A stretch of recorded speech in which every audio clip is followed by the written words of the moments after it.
আসসালামু আলাইকুম। আপনারা সবাই ঘরে একটা করে বিড়াল পুষবেন। বিড়াল ঘরে রাখা ভালো। বিড়াল ঘরে থাকলে ওই ঘরে বদজিন প্রবেশ করে না।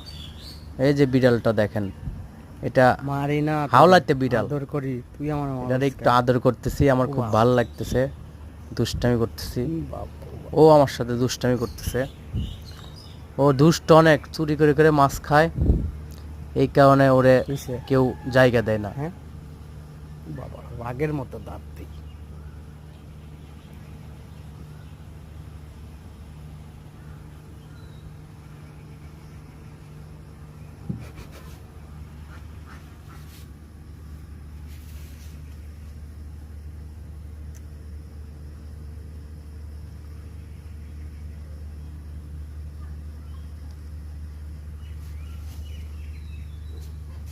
কানটা সদর